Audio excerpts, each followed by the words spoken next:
বডিটা আমি তোলা হয়ে গেছে, আমার গাড়িতে আমি তুলে নিয়েছি, তখন অনেকক্ষণ আমি দাঁড়িয়েছিলাম। কলকাতার আরজিকর কাণ্ডের দিন লাশবাহী গাড়ি ঠিক করা থেকে শুরু করে ভাড়া মেটানো সব আয়োজনই করেছিল পুলিশ। পরিবারের কেউই এর সঙ্গে যুক্ত ছিলেন না, আর পুরো বিষয়টিতে ছিল নজিরবিহীন তাড়াহুড়ো। এবার গণমাধ্যমের সামনে এমন চাঞ্চল্যকর দাবি করলেন ওই লাশবাহী গাড়ির চালক। আমাকে ওই পোস্টমর্টম থেকে পুলিশই বুক করেছিল।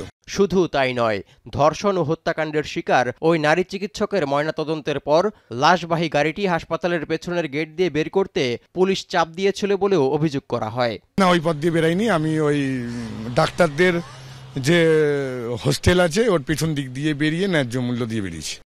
এমন চাঞ্চল্যকর একটি ঘটনা নিয়ে তড়িঘড়ি করায় সেদিন থেকেই প্রশ্নবিদ্ধ পুলিশ। এবার লাশবাহী গাড়ি চালকের দেয়া এসব তথ্য সামনে আসায় আগুনে ঘি ঢালার অবস্থা তৈরি হয়েছে।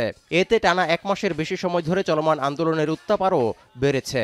তার উপর আন্দোলনরত চিকিৎসকদের শর্ত মেনে রাজ্য সরকার বৈঠকে রাজি না হওয়ায় স্বাস্থ্য ভবনের সামনে টানা 5 দিন ধরে জুনিয়র ডাক্তারদের ধর্ণা কর্মসূচি চরম পর্যায়ে পৌঁছেছে। 5 দফা দাবিতে অনড় চিকিৎসকরা রোদ বৃষ্টি মাথায় নিয়েই চালিয়ে যাচ্ছেন আন্দোলন কর্মসূচি। শনিবার আবারও রাত দখল কর্মসূচির ডাক দেয়া হয়েছে। বলছি আমি এত বছর এই কাজ করেছি, আমার কোনদিন ভয় ডর লাগছে। এমন পরিস্থিতির মধ্যেই তোলপাড় করা এক কল রেকর্ড ফাঁস করলেন সর্বভারতীয় তৃণমূল কংগ্রেসের নেতা কুণাল ঘোষ। অভিযোগ করেন, নবান্নে বৈঠক ভেস্তে যাওয়ার পর সরকারকে বিপাকে ফেলতেই তৈরি করা হয়েছিল আন্দোলনরত চিকিৎসকদের উপর হামলার ছক।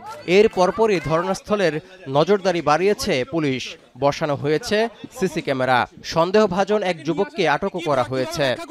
এই সময় যদি হামলা করা যায় তাহলে এর পুরো দায়টা রাজ্য সরকারের উপর চাপবে। কিন্তু এই আন্দোলনটাকে যেদিকে নিয়ে যাওয়া হচ্ছে, যারা প্রভাব বিস্তার করছে, জুনিয়র ডাক্তারদের বলি দেওয়ার কথা ভাবছে। এদিকে স্বাস্থ্য ভবনের সামনে চলমান ধরনায় হামলার পরিকল্পনার বিষয়টি সামনে আসলেও এতে মোটেও উদ্বিগ্ন নন আন্দোলনরত চিকিৎসকরা। এরই মধ্যে আন্দোলনরত ডাক্তারদের সঙ্গে কথা বলতে ধর্নাস্থলে গেছেন মমতা বন্দ্যোপাধ্যায়। যদি কেউ দোষী হয় তিনি নিশ্চয়ই শাস্তি পাবেন এবং আমি চাই তিলোত্তমার বিচার হোক। আমি সিবিআইকে অনুরোধ করব যত তাড়াতাড়ি বিচার হোক। এর আগে রাস্তার উপর অভয়া ক্লিনিক খুলে বিক্ষুব্ধ চিকিৎসকরা রোগীদের চিকিৎসা দিয়ে গেলেও তাদের দিকে অভিযোগের আঙুল তোলেন মুখ্যমন্ত্রী মমতা বন্দ্যোপাধ্যায়। চিকিৎসকদের কর্মবিরতির কারণে বিনা চিকিৎসায় পশ্চিমবঙ্গে 29 জন প্রাণ হারিয়েছেন বলেও অভিযোগ করেন তিনি। এই ঘটনায় মুখ্যমন্ত্রীকে নিয়ে বিস্ফোরক মন্তব্য করেছে বিজেপি নেতৃত্ব। পুরনো 2000 টাকার নোট ওনার বাড়িতে অনেক আছে, উনি ওই স্টক খালি করার জন্য দেবেন। গেল 9 আগস্টের চাঞ্চল্যকর ঘটনায় গ্রেপ্তার সঞ্জয় রায়ের নার্কো টেস্টে নিতে সিবিআইয়ের আবেদন শিয়ালদা আদালতে খারিজ হওয়ায় সন্দেহের দানা আরও প্রকট হচ্ছে। মূলত মনকে জাগ্রত করে গোপন রাখা কথা বের করে আনতেই এ পরীক্ষা করা হয়। তদন্তের অংশ হিসেবে তাই করতে চেয়েছিল সিবিআই। পরে অভিযুক্ত সঞ্জয় আপত্তি জানালে বিষয়টি আমলে নেন আদালত। এতে চাঞ্চল্যকর এই হত্যাকাণ্ডে নির্দিষ্ট কাউকে বাঁচাতে সঞ্জয় নার্কো টেস্ট এড়ালেন কিনা তা নিয়ে প্রশ্ন দেখা দিয়েছে নানা মহলে।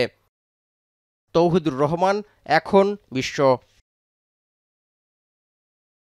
সানবিট সব দিবে সামাল।